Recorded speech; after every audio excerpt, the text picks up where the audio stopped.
Good morning students.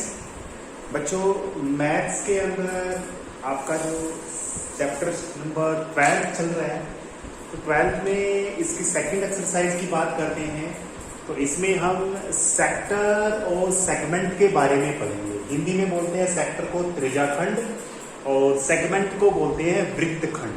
चलो, ये इससे पिछली कक्षाओं में आपने पढ़ा होगा, तो मैं आपको एक तरह से डिटेल से बता देता हूँ सेक्टर क्या होता है, सेगमेंट क्या होता है, फिर उसका फॉर्मूला बनाना सीखेंगे। ठीक है, तो मान लीजिए ये आपके पास एक सर्किल है, एक वृत्त है। ठीक है, ये आपके पास कोई थोड़ा छोटा बना लेता हूँ। ये आपके पास क्या है, एक तरह से ये कोई भी सर्किल है या फिर इसके ये कोई वृत्त है। ठीक है,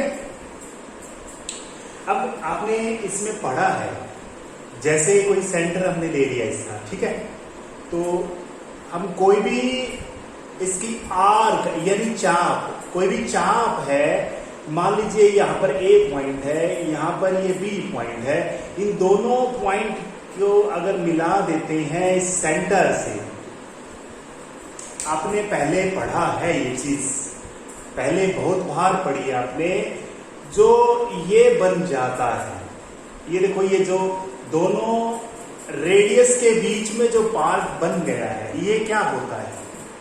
तो बता सकता है क्या होता है? यस, इसको हम हिंदी में त्रिज्याखंड बोलते हैं और इंग्लिश में बोलते हैं इसको सेक्टर। क्या बोलते हैं? सेक्टर। हिंदी में इसको त्रिज्याखंड बोलते हैं, त्रिज्या का खंड है, एक तरह से मान के सेक्टर बोलते हैं। क्या बोलते हैं इसको? सेक्टर। अब बच्चों, जब भी त्रिज्याखंड की बात होती है या अकेला सेक्टर की बात होती है, तो आपको यह समझना है उसके माइनर लघु रूप की बात होती है। छोटा लघु, माइनर क्या होता है? छोटा।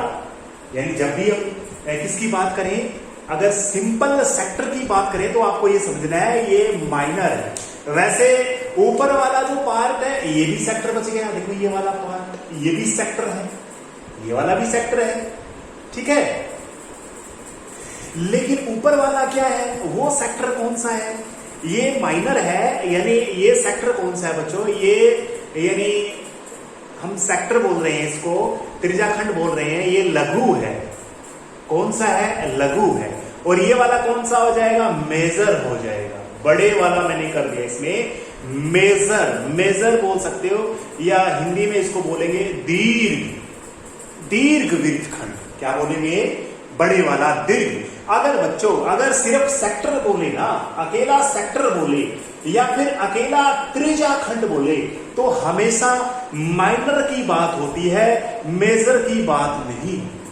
अकेला ये बोल दे कि इसका सेक्टर के बारे में बात हमने करनी है, एरिया निकालना है, जो कुछ करना है, तो हमें सिर्फ आपको एक बात याद रखनी है, अगर सिर्फ और सिर्फ सेक्टर के बारे में बोल रहा है या सिर्फ और सिर्फ त्रिज्याखंड के बारे में बोल रहा है, तो आपका छोटे के लिए बोल रहा है, बड़े के लिए नहीं बोल रहा। समझा क्या? आपको किसके लिए बोल रहा है? ये सिर्फ छोटे के लिए बोल रहा है। आपको एक चीज ये ध्यान रखनी है। चलो, इसका फॉर्मूला बनाना सीखते हैं, कैसे फॉर्मूला बनता है। ठीक है, इसका फॉर्मूला आसान सा है, याद कर सकते हो, लेकिन कैसे बना देखो एक बार। आप मुझे बताइए, सर्कल दोबारा से बना देता हूं गोल सा। ये मेरे पास वृत्त है, सर्कल है। अपने ये देखो, एक कंप्लीट चक्कर हो जाता है, एक कंप्लीट चक्कर हो जाता है, तो कितने डिग्री का एंगल बनता है भाई? कितने का बनता है? 360 का। कितने का बनता है? 360 डिग्री। अगर 360 डिग्री का एंगल बनता है, तो एरिया कितना आया इसका बताइए? एरिया आया, आपने पढ़ा है, पाई आर का स्क्वायर। 360 डिग्री के लिए एरिया है, for the major of 360 degree area is pi r square. For the, ये कह सकते हैं, major of the 360 degree area equal to pi r square. अगर 360 डिग्री का एंगल है, तो एरिया कितना बनता है? ये कोई प्रूव करना आता नहीं है, बस समझना एक बार। ठीक है, अगर 1 डिग्री का एंगल बनेगा तो कितना एरिया आएगा? इसके डिवाइड में हो जाएगा। ये 360 नीचे आ जाएगा। जैसे 20 रुपए 20 पेंसिलों का मूल्य है, कुछ दे रखा हो, एक का निकालना है तो डिवाइडेड हो जाता है। अच्छा अब देखो इसका सेक्टर का फॉर्मूला बना रहा हूं मैं अभी देखो ये मेरा थीटा है, मुझे नहीं पता कितना है ये। इस मेरा अगर ये थीटा है, थीटा डिग्री के लिए एंगल कितना आएगा, थीटा गुणा में कर देंगे, थीटा गुणा में कर देंगे। ये इसको ऐसे भी लिख सकते हैं, देखो इसको थीटा यहां पे गुणा कर सकते हैं, थीटा गुणा में हो जाएगा। लेकिन आपका फॉर्मूला याद करने के लिए बन गया थीटा बटे 360 पाई आर का स्क्वायर। समझ में आ गया, ये थीटा गुणा में कर दिया इसके और कुछ नहीं किया। ये पाई आर स्क्वायर का पाई आर स्क्वायर ऊपर ही है, ये नीचे नहीं है। 360 नीचे ही है, ऊपर नहीं है। ये थीटा गुणा में हो गया। अरे 15 पेंसिलों का मूल्य है 50 रुपए है, 30 पेंसिलों का मूल्य निकालना है, 50 बटे 15 गुणा में 30। ऐसे नहीं करेंगे क्या, ऐसे ही करना होता है, यही तो बात है। 360 का एरिया हमें पता है और थीटे के लिए निकालना है, तो 360 के लिए इतना है, एक के लिए डिवाइड में कर देंगे और थीटा होगा तो इसका क्षेत्रफल कितना आएगा बच्चों, थीटा बटे 360 पाई आर का स्क्वायर। तो ये चीज याद रखनी है, ये सेक्टर का एरिया होता है। किसका एरिया होता है बच्चों, त्रिज्या खंड का क्षेत्रफल होता है। याद रख लोगे ना, किसी भी वृत्त के त्रिज्या खंड का क्षेत्रफल थीटा बटे 360 पाई आर का स्क्वायर होता है, याद रखना है। तो मैंने आपको एक फॉर्मूला निकाल के दे दिया, सेक्टर का एरिया यानी त्रिज्या खंड का एरिया जो है वो मैंने अभी निकाल के दे दिया आपको। क्या है, थीटा बटे 360 पाई आर का स्क्वायर। ये चीज आपको याद रखनी है, जो यूनिट होगी वो यूनिट होगी। कोई भी क्वेश्चन निकालना है, मान के चलिए मेरे पास है ना ये 60 डिग्री का एंगल है और इसकी रेडियस 7 सेंटीमीटर है। तो अगर इसका एरिया निकालना है तो इसके अंदर रख देंगे। कैसे रखेंगे, थीटा कितना है इसका 60, 360 डिग्री का नीचे फॉर्मूले में है, पाई कितना है 22 बटे 7, आर का स्क्वायर करना है 2 बार कर दिया, 7 से 7 कैंसल, 0 से 0, 6 कट गए, ये 2 या 6, 11 दूनी 22, 77 बटे 3 आंसर आ गया। जो यूनिट होगी वो स्क्वायर में यूनिट लिख दी जाएगी। देखो कितना आसान है ये। सेक्टर का एरिया यानी त्रिज्या खंड का क्षेत्रफल का फॉर्मूला आपने पढ़ लेना बच्चों, थीटा बटे 360 पाई आर का स्क्वायर। याद हो गया होगा ये फॉर्मूला, थीटा बटे 360 पाई आर का स्क्वायर। ये याद रह जाएगा क्या। चलो एक चीज और बताता हूं, देखो मेरे पास है ना ये चाप है, ए से लेके बी तक की चाप है मेरे पास, ए से लेके बी तक की चाप है। ये वाली चाप मैं रेड पेन से कर देता हूं। इस चाप की लेंथ कितनी है, इसकी लेंथ कितनी है, लेंथ ऑफ आर्क का फॉर्मूला बनाऊंगा अभी मैं, यानी चाप की लंबाई का फॉर्मूला बनाऊंगा। नीचे से दिखाई दे रहा है क्या, सही, मैं ऊपर लिख देता हूं इसको, चाप की लंबाई का फॉर्मूला बनाऊंगा। कोई भी चाप है उसकी लंबाई अगर आपको निकालनी पड़ जाए तो उसका फॉर्मूला बिल्कुल आसान है। अभी आप ही मुझे बताओगे ये सारी लेंथ का कितना फॉर्मूला, कितनी लेंथ होती है सारी, यहां से लेके यहां तक, सभी को पता है मेरे हिसाब से, अभी करा था आपने, 2 पाई आर होती है। कितनी होती है, यस 2 पाई आर। अरे प्रीति है ये, सरकमफ्रेंस है। तो मैंने तो क्या करना है, इतनी सारी आर्क पूछी है, ये मिला दूंगा मैं इसको। ये थीटा हमें नहीं पता, वो पुराने वाला तरीका करेंगे। 360 डिग्री की अगर एंगल है, if the angle is 360 degree, then length of arc की लंबाई कितनी रहेगी, 2 pi R. If angle is 360 degree, then length of R is 2 pi R.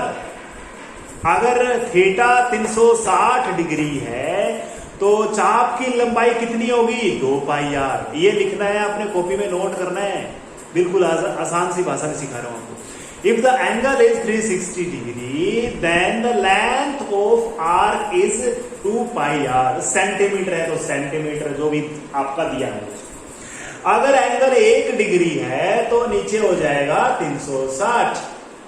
अगर एंगल थीटा है तो क्या हो जाएगा, गुणा में थीटा हो जाएगा। ये फॉर्मूला बन गया, बाहर से निकल के आ गया ये। अब 2 से काट सकते हो, 2 एकम 2, 180 पे कट गया ये, तो फॉर्मूला निकल गया थीटा बटे 180 गुणा में पाई आर। ये फॉर्मूला निकल के आ गया आपका चाप की लंबाई का। रट्टा मारने की जरूरत नहीं है इसकी, आप खुद बना सकते हो। अगर 12.1 एक्सरसाइज अगर ढंग से करी है आपने, तो वही तो सेम टू सेम फॉर्मूले लगाए मैंने। एरिया वाला भी वही लगाया, लेंथ ऑफ आर्क का भी वही लगाया मैंने, बस थीटा के लिए निकाल ली मैंने। एक थीटा था उसके लिए निकाल लिया। पूरा 360 के लिए तो 2 पाई आर अपने बताया ही था, थीटा के लिए निकालना है। 2 पाई आर के डिवाइड में 360 हो जाएगा और गुणा में थीटा हो जाएगा। तो थीटे से 2 से कट गया 180। फॉर्मूला क्या बन गया चाप की लंबाई का, थीटा बटे 180 गुणा पाई आर। तो बच्चों ये चीज आपको समझ में आई कि नहीं आई? आगी ना? तो मैंने 2 चीज बताई है, त्रिज्याखंड का क्षेत्रफल बता दिया, कितना बता दिया, यानी सेक्टर का एरिया बता दिया, थीटा बटे 360 पाई आर का स्क्वायर। और मैंने क्या बता दिया, जो ये आर्क है, ये आर्क की लेंथ भी बता दी मैंने, थीटा बटे 180 गुणा में पाई आर। इसमें स्केयर मत कर देना, मैं लिख रहा हूं स्पेशल, स्केयर मत कर देना। अरे एरिया होता है स्केयर के अंदर, तो लेंथ नहीं होती कभी भी। गलती से पाई आर स्केयर मत कर देना, ये याद रखना है, ठीक है। इसको दूसरी भाषा में ये भी कह सकते हैं, अगर यहां पर 2 लगाना चाहते हो, यहां पे 360 करना पड़ेगा, है ना। ये तो आसान है ना, 2 पाई आर कर दिया, 360 कर देंगे। बिल्कुल इजी सा क्वेश्चन है ये, आप इजी क्वेश्चन है बिल्कुल इस एक्सरसाइज के। ये 2 चीज आपको समझ में आई कि नहीं आई, बताइए मुझे, आई है क्या? चलो एक छोटी सी चीज और बता देता हूं। अभी मैंने क्या क्या बता दिया, बताइए मुझे। मैंने आपको बताया क्या है, ये जो कंप्लीट होता है इसको त्रिज्याखंड बोलते हैं। क्या बोलते हैं? त्रिज्याखंड यानी सेक्टर बोलते हैं। क्या बोलते हैं? सेक्टर यानी माइनर, माइनर होता है छोटे वाला, लघु। अच्छा एक बात और, अगर मैं ये जो मेरी कॉर्ड है, इस कॉर्ड को क्या कर देता हूं, मिला देता हूं, यानी ये दोनों की कॉर्ड में मैंने मिला दी, जो ये वाली जो चीज है, ये वाली जो चीज है, इसको क्या बोलते हैं? चलो दूसरा कोई सर्कल बना देता हूं मैं। ये वाली चीज पूछ रहा हूं मैं, ये वाली चीज क्या होती है, पता है क्या किसी को? ऊपर लिखा हुआ है मैंने, वृत्तखंड बोलते हैं इसको। वृत्त का खंड है ये, इसलिए इसको वृत्त का खंड यानी सेगमेंट बोलते हैं। क्या बोलते हैं इसको? सेगमेंट बोलते हैं। और जब अकेले सेगमेंट की बात हो तो इसका मतलब है माइनर की बात हो रही है। किसकी बात हो रही है? माइनर की बात हो रही है, लघु वृत्तखंड की बात हो रही है, लघु माइनर की बात हो रही है। अच्छा इसमें जो बाकी जो बच गया वो कौन सा बच गया? ये भी सेगमेंट है, ये भी बच्चों सेगमेंट है, ये भी आपका वृत्त का खंड है, लेकिन ये मेजर है, ये मेजर है, ठीक है। अब इसका फॉर्मूला नहीं है, कहीं इसका भी फॉर्मूला ढूंढने लग जाओ। हाँ इसका फॉर्मूला मैं बना दूंगा, देखो कैसे बनेगा। यहां से इसका फॉर्मूला निकालेंगे।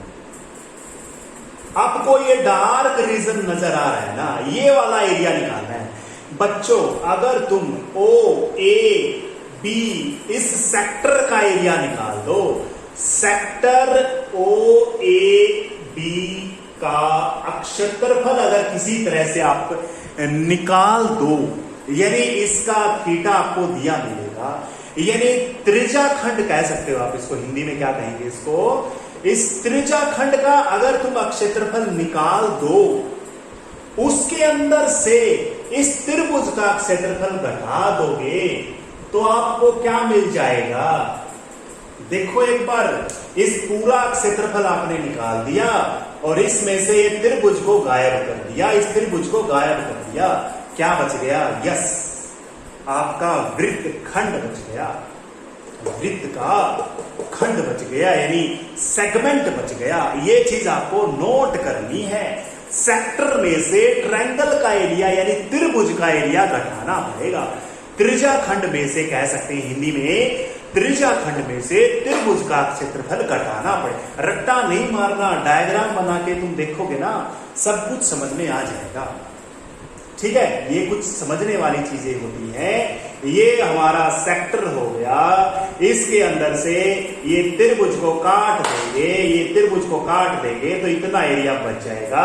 तो ये हमारा सेगमेंट है, ये सेगमेंट का एरिया आ जाएगा, या फिर वृत्तखंड का एरिया। जब किसी भी की बात ना की जाए, माइनर की या मेजर की बात ना की जाए, तो इसका मतलब हिंदी में कहेंगे हम, यदि लघु या दीर्घ की बात ना की जाए तो इसका मतलब ये समझ लेना कि हमें लघु वाला निकालना है, छोटे वाला निकालना है, बड़े वाले की बात नहीं करनी। ये बात आपको समझना है। ठीक है, आज बेस क्लियर करना है आपने।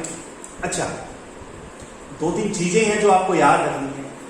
अगर आपके पास कोई ट्रायंगल है, एक ट्रायंगल के अंदर ऊपर वाला 60 डिग्री एंगल है, ये सारे 60 के हैं, तो कौन सी त्रिभुज है ये? इक्विलेटरल ट्रायंगल होती है, पता होगा आपको। और इक्विलेटरल ट्रायंगल का एरिया आपको पता होना चाहिए क्या होता है।